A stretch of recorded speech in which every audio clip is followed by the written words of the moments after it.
Bonjour à tous et bienvenue dans cette nouvelle vidéo. Alors aujourd'hui, j'ai envie de répondre à une question qui m'a taraudée pendant des mois et qui me taraude toujours. Est-ce que les bébés allaités sont plus compliqués que les autres en fait? Parce que globalement, je dois dire que c'est toujours une impression que j'ai eue de par le témoignage soit de copines qui ont donné des bébés, des biberons à leurs bébés et qui ont souvent des bébés quand même relativement calmes par rapport à ce que j'ai vécu avec mon démoniaque de bébé. Je la regarde en train de manger, elle est au calme là, tant qu'elle a un truc à bouffer, ça va. Mais c'est vrai que toutes les copines que j'ai qui ont des bébés allaités, ça a été le carnage, des débuts super compliqués.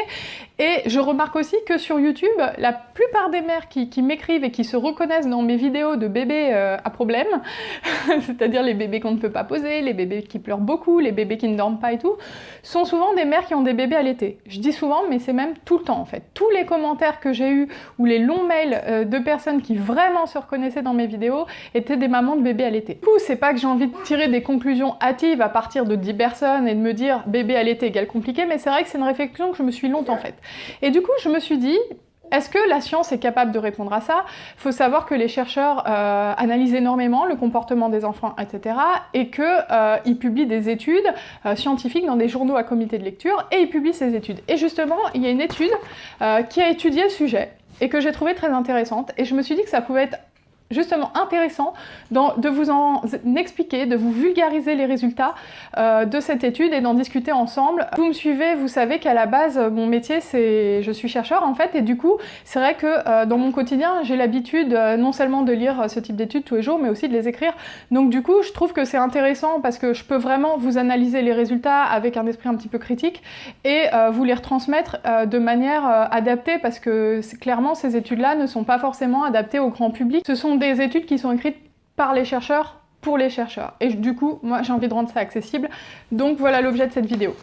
Cette étude s'appelle Breastfeeding and Infant Temperament at Age 3 Months. Donc en gros, c'est une étude qui va regarder le lien entre l'allaitement et le tempérament, le caractère de l'enfant à un âge précis, c'est-à-dire à l'âge de 3 mois. Elle a été réalisée dans différents centres médicaux de Cambridge, en Angleterre, et avec l'INSERM en France. Je vous mettrai l'étude en barre d'infos, vous pouvez très bien la télécharger, elle est accessible puisqu'elle a été rédigée dans le journal scientifique PLOS ONE qui rend accessible les études. Donc vous pourrez la lire, je pense qu'elle est quand même assez accessible à du public non scientifique, enfin faut voir, faut essayer. Ce qui nous explique dans ces études, c'est que malgré les avantages de l'allaitement, qui sont un peu connus par tout le monde en termes de santé, etc., les taux d'allaitement sur la durée sont vraiment très faibles en Europe, quoi, même en France. Il y a beaucoup de femmes qui allaitent à la maternité et en gros, au bout d'un mois, 2 mois, 3 mois, il n'y a presque plus personne. Donc du coup, ils se sont un petit peu demandé pourquoi? Parce qu'effectivement, on ne sait pas trop ce qui décourage ces femmes à allaiter, parce qu'au départ, elles le veulent pour la plupart. Donc qu'est-ce qui se passe? Ça peut être des facteurs physiques, des facteurs sociaux, économiques, mais il a été relevé que souvent, il y a une impression des mères que leur bébé n'est pas satisfait par le lait maternel uniquement, en fait. Donc il y a quand même une impression générale que les bébés allaités sont très irritables, pleurent beaucoup, crient beaucoup, mais il faut savoir que cette irritabilité est quelque chose de normal chez un mammifère qui vient de naître, pour signaler à ses parents qu'il a besoin de nourriture. En fait, quelles que soient les espèces, la mère et le bébé sont dans une relation dynamique qui font que le bébé signale ses besoins. C'était l'imitation des petits oiseaux là, qui crient pour avoir des vers dans la bouche. Donc ils signalent leurs besoins et la mère arrive. Et en gros, c'est tout à fait normal et naturel que les bébés signalent leurs besoins. C'est une relation dynamique d'offre et de demande en fait. Concrètement, pour un bébé, le signal, c'est les cris et les pleurs. Hein. Il va pas dire « s'il vous plaît garçon, je voudrais un verre de lait maternel ». Non, non, ça c'est pas encore possible. Donc l'hypothèse de base des chercheurs, ça a été que les bébés nourris au lait maternel pourraient avoir une demande plus fréquente et donc un tempérament considéré comme plus difficile, étant donné que besoins plus fréquents, pleurs plus fréquents, etc. Et donc ils ont voulu vérifier ça. Donc pour cela, ils ont pris 316 enfants, donc des couples mère-enfant en fait, auxquels ils ont soumis un questionnaire à l'âge de 3 mois. C'est un questionnaire très complet de 191 questions, divisé en 3 catégories, qui va permettre aux mères de vraiment évaluer le tempérament de leur enfant d'une manière la plus objective possible en fait, la plus proche de la réalité. Les bébés ont été divisé en 3 groupes suivant le mode de nourrissage. Allaitement exclusif, donc que du lait maternel, que du sein, etc. allaitement mixte, donc lait maternel et biberon de lait artificiel pour les mères qui commencent à craquer ou qui reprennent le travail, et allaitement au lait artificiel, donc biberon de lait en poudre classique. Maintenant on va passer au résultat. Je vous préviens tout de suite, je ne vais pas vous montrer les figures, déjà c'est beaucoup des figures sous forme de tableau et tout, donc à l'écran ça serait pas terrible. Je vais plutôt vous les décrire comme je les ai lus en fait, pour que ce soit plus accessible et plus sympa pour vous à regarder en vidéo, parce que je sens que si je commence à mettre des figures avec des histogrammes, tout le monde va partir de la vidéo.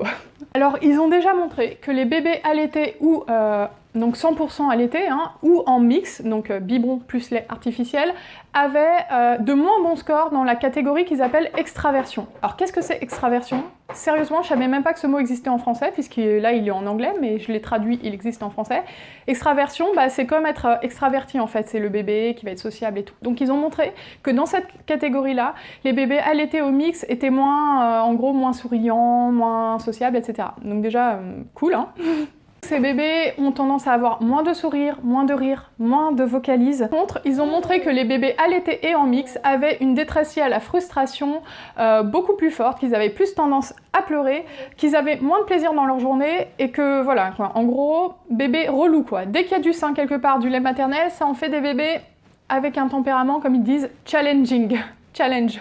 Tu vas gérer ton challenge tous les jours. Plus ces bébés qui ont apparemment tendance à faire plus de crises que les autres ont en plus de mal à s'en remettre, c'est-à-dire qu'ils mettent plus de temps à se remettre de leur crise. Donc imaginez les journées qu'on passe. Du coup, la conclusion de cette étude sont que les bébés allaités et en mix ont un tempérament qui est considéré, un caractère qui est considéré par leur mère comme plus difficile, plus challenging que les bébés au biberon.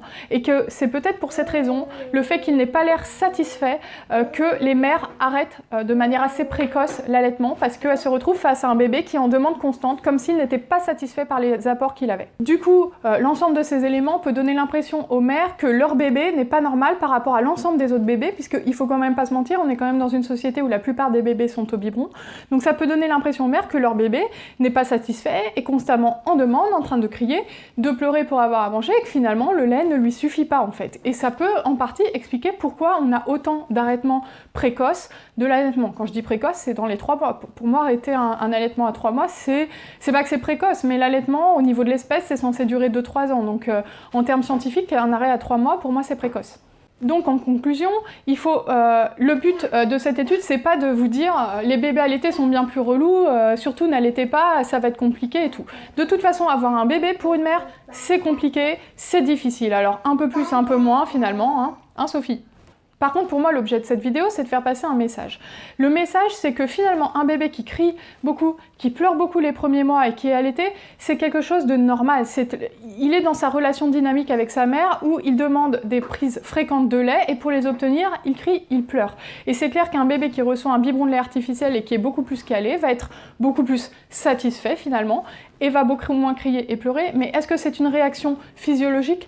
Pas forcément. Donc du coup, il faut savoir que le comportement de ces bébés qui pleurent beaucoup et qui crient beaucoup pour avoir de la nourriture, c'est quelque chose de totalement physiologique et de naturel. Et en fait, on est dans une société où on idéalise un petit peu le comportement des bébés, même des bébés au biberon d'ailleurs, et on a l'impression qu'un bébé, ça reste dans un transat, ça sourit et ça secoue le hochet pendant 2 heures. Non, un bébé, les premiers mois, ça pleure beaucoup, ça crie beaucoup, parce que ça a besoin de nourriture souvent. La lactation, pour se mettre en place, ça a besoin aussi de beaucoup de tétées pour produire ce dont a besoin le bébé, donc c'est quelque chose de complètement naturel et de physiologique. Et justement, pour moi, l'objectif, c'est de faire passer ce message-là. Moi, c'est vrai que j'étais la première à être surprise des pleurs de ma fille, de la fréquence des tétées, etc. Et si j'avais su que c'était quelque chose de complètement naturel et physiologique, ça m'aurait aidé à passer ce cap, finalement. D'ailleurs, des études qui ont montré que même en néonatologie, des bébés qui étaient allaités montraient plus de stress que des bébés nourris au biberon. Et c'est pas pour autant que le lait maternel n'est pas meilleur pour eux, parce que pour un bébé né prématuré, il y a clairement rien de meilleur que le lait maternel à ce niveau-là, et d'ailleurs, généralement, c'est ce qu'on leur donne. Parce que ils vont avoir un grand besoin de lutter contre les infections. Mais voilà, on a montré par des études, je dis on, c'est pas moi, mais des chercheurs ont montré par des études que ces bébés allaités en néonatologie subissaient quand même plus de stress. Mais je veux dire, le stress c'est normal dans la nature, c'est quelque chose qui existe. Les cris et les pleurs d'un bébé, c'est aussi normal que ça stresse les parents. C'est fait pour en fait. Tu stresses, tu donnes à manger et ton bébé il est content et toi t'es content aussi. Maintenant, pour faire quand même les choses bien, il y a quand même des limites à cette étude. Déjà, le nombre n'est pas si élevé que ça. C'est 316 enfants, mais il faut savoir que pour une étude scientifique, ça commence à être respectable, on va dire. Mais ils sont en contradiction avec des études qui ont été faites précédemment, mais où le nombre d'enfants était encore plus petit, c'était de l'ordre de 60. Donc pour le coup, leurs tests sont plus significatifs que les premières études. Par contre, ça serait carrément intéressant de faire ça sur beaucoup plus de bébés, parce que 316, est-ce que vraiment c'est... Enfin, c'est significatif, hein, je suis pas en train de remettre en cause leur publication, puisque de toute façon, si ça a été publié, c'est que ça a été validé par d'autres chercheurs, que l'étude est significative, etc. Par contre, c'est vrai qu'il serait intéressant d'avoir le même type de résultat sur un plus grand nombre d'échantillons pour voir si on retrouve les mêmes choses, etc.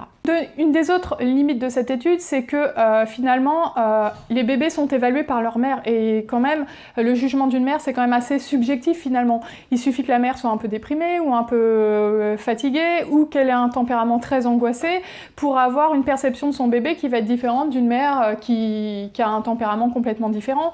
Pareil, c'est complètement différent si la mère travaille ou pas, la perception de son bébé, etc. Et ça, ils le disent clairement dans l'étude qu'ils n'ont pas, voilà, à ce niveau-là, il y a quelques limites et que ça serait bien de refaire une étude en prenant en compte tous ces facteurs-là. Ce qui serait aussi intéressant, je pense, c'est d'évaluer le comportement de l'enfant avec sa mère, mais par quelqu'un de totalement objectif, un chercheur, un médecin, je ne sais quoi, qui analyserait la situation pendant plusieurs heures, je ne sais pas, à l'hôpital ou dans un endroit où il va pouvoir analyser le comportement du bébé. Je pense que ça apporterait à cette étude. De toute façon, les études scientifiques se complémentent entre elles, donc il va certainement y en avoir d'autres sur le sujet qui vont apporter de nouveaux résultats, et moi je trouve ça super intéressant, et si j'en vois une autre, bah, je vous la transmettrai également en vidéo.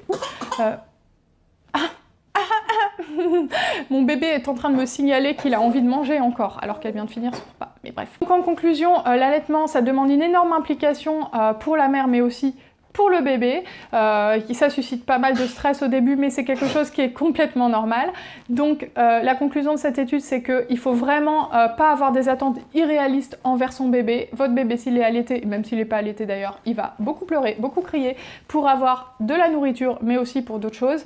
Et c'est normal, c'est un bébé, et il faut arrêter d'idéaliser la manière dont se comportent les bébés dans notre société, parce que franchement, ça fait beaucoup de dépression postpartum, ça, à mon avis. Surtout, si vous êtes dans les premiers mois de votre allaitement, n'arrêtez pas en vous disant que votre bébé n'est pas satisfait par votre lait parce qu'il pleure 2 heures après. C'est complètement normal. Un bébé allaité prend beaucoup plus de tétée qu'un bébé qui a des prises au biberon, en fait. Un biberon, c'est très vite 4 ou 5 fois par jour, alors que moi, ma fille, elle a tété jusqu'à 10 fois par jour, jusqu'à 4-5 mois. Par contre, après, ça diminue, les tétées diminuent, et ça finit par s'améliorer. Et d'ailleurs, il y a des études qui ont montré qu'il n'y avait pas vraiment de différence de comportement entre les bébés allaités et les autres à l'âge de 6 mois. Donc les bébés relous deviennent à peu près normaux vers l'âge de 6 mois, et c'est vrai que c'est quelque chose qui s'est vérifié avec ma fille. Bon, elle est toujours un peu relou quand même, hein, je dois le dire, mais ça, je crois que c'est pas dû au fait qu'elle soit allaitée, malheureusement, c'est un trait de caractère. Elle a un comportement challenging, et je pense qu'elle l'aura toute sa vie. J'ai un petit peu peur de la crise d'ado. Je pense qu'elle va être très challenging. Bref, j'espère que cette vidéo vous a plu. Si c'est le cas, n'hésitez pas à la liker, dans ce cas-là j'en ferai d'autres, à commenter, à me dire votre avis, comment vous ressentez les choses aussi, à me dire votre avis sur l'étude, qu'est-ce que vous en pensez, est-ce que vous aimez ce type de vidéo, etc. Et je vous dis à bientôt dans une prochaine vidéo.